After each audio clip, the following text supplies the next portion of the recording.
ngenda niheza koko ntabwo bamfite kuko nizeye yuko indinda iteka haleluya iteka aho ngenda niheza koko ntabwo bamfite kuko imwe y'indinda iteka mu biganza bye umukiza ni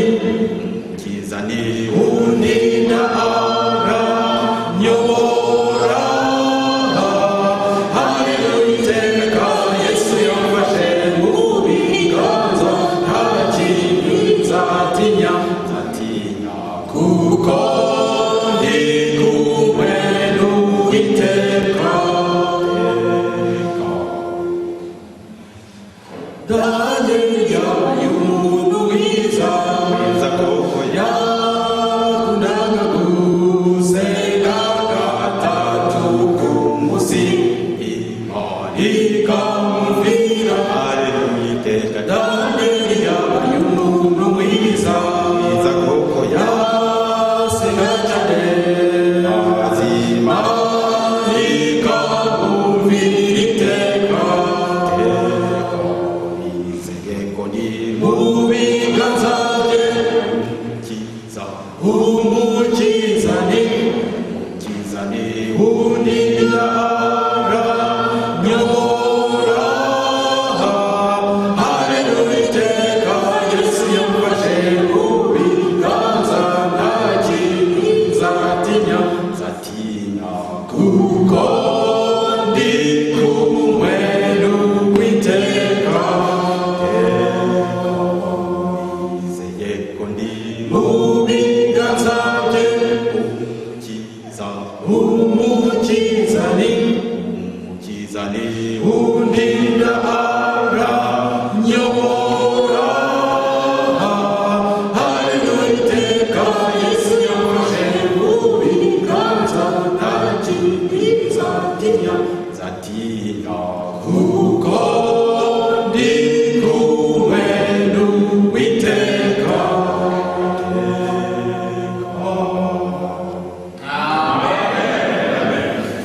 yawe nzi imirimo yawe yuko udakonje kandi ntubire yaba wari ukonje cyangwa se wari ubisi nuko rero uko uri akazuyaza udakonje ntubire ururwandikiye cyangwa se ibi byanditswe n'intumwa y'Imana Yohana ubwo bari baramuciriye mu kibaya cyo bita Patmos ntabwo navuga ni ikibaya ahubwo ni ikirwa ikirwa cyitwa Patmos ari mu bigishwa ba nyuma babasubizwa kuko benshi bagiye babica abandi bamera nabi muzi ko ba Petero bamwe bamanitse abandi babaciye hanze ba Yohana Yohana rero bavuga ni umwe mu ntumwa za Yesu wasigaye noneho batangira kumera nabi maze amerewe nabi babuze ukuntu bamwica bamujugunya mu kirwa cya Patmos nuko Yesu rero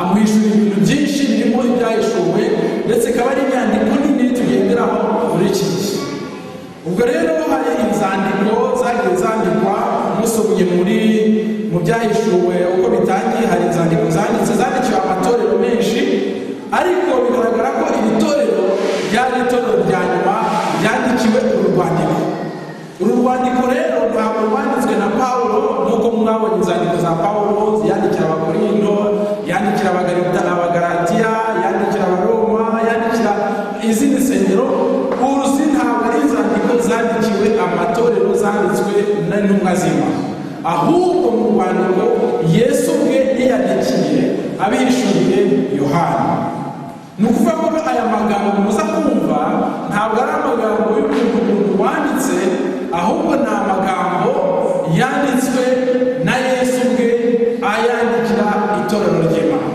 ni amagambo rero akomeye amagambo Yesu yanditse akwandikira ubonye urwandiko abona rwanditse aba ari amagambo akomeye.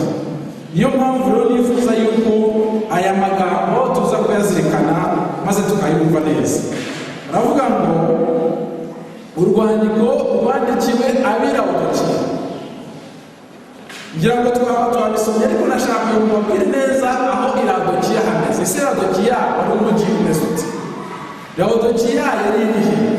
Muri iki gihe twavuga yuko Ilawodikiya yari ahantu umuntu yakwita muri Proche Orient. Proche Orient sinzi niba muyizi, ni hariya hafi za Iraq, za Turukiya. Ese utangiye kujya muri Aziya, utangiye kujya muri Aziya, biriya bihugu niho ushobora gusanga uyu mujyi wa Ilawodikiya. Kuko ugiye ufashe indege ukajya mu Burayi ugakomeza ujya muri za mayinori ya Proche Orient, ntabwo ushobora kubona uyu mujyi. Ariko uru rwandiko rwanditswe rwoherejwe itorero cyangwa se rwoherejwe umujyi w'Ilawodikiya wabaga mu gihugu twakwita z'imirimo za Turukiya. Yabihereye rero kuri kwa gukonja kwa rya torero, kudakonja cyangwa se kutabira. Kudakonja cyangwa kutabira, ati nzi imirimo yawe yuko udakonje kandi ntubire, ngo iyaba wari ukonje cyangwa se ntubire. Mbese yarabwiraga ati aho kugira ngo muvuge ngo murankorera, muhitemo kutankorera. Muhitemo kutankorera kuko bitukisha umurimo w'Imana muvuze ko munkorera ariko ntimunkorere. Ndifuza yuko rero mwahitamo kimwe, mugahitamo kutankorera cyangwa se mugahitamo kunkorera. Sinshaka abantu bari hagati ngo iyaba ari ukonje cyangwa ari ubizi. Nuko rero kuko uri akazuyaza udakonje ntubire, ngiye gukuruka kuko uvuga uti ni umukire, ndatunze kandi atunganiwe, ntacyo nkennye, utazi yuko uri umutindi wo kubabarira. Akenshi rero nicyo kibazo abakristo b'iki gihe bagira, cyane cyane komantere nashoboye gusoma niza abakristo b'iki gihe batuye muri bihugu dutuyemo cyangwa se batuye mu mijyi ikomeye. Sinavuga ko ari muri Amerika itumara gusa, navuga ko ari mu isi yose abantu batuye mu mijyi ikomeye. Abenshi rero baba bafite ibintu byinshi bawugenze, ariko uramutse ufashe mikoro kuri Noheli muri iki gihugu cya Canada ukagenda ukabaza abantu ugafata mikoro trottoir ukabaza abantu ariko harya mwewe muri iyo nijo yangiye mwe musenga muri idini. Mu gihe hano mu Banyakanada abenshi bazababwira bati turi abakristo, ariko babwita mbese ungura kangahe Bibiliya yawe. Ufashe iki kibazo uti mbese musenga muri abakristo, muri ubu mufite iyihereje cyangwa se idini ryanyu biriye 95% gusa bazababwira ati turi abakristo.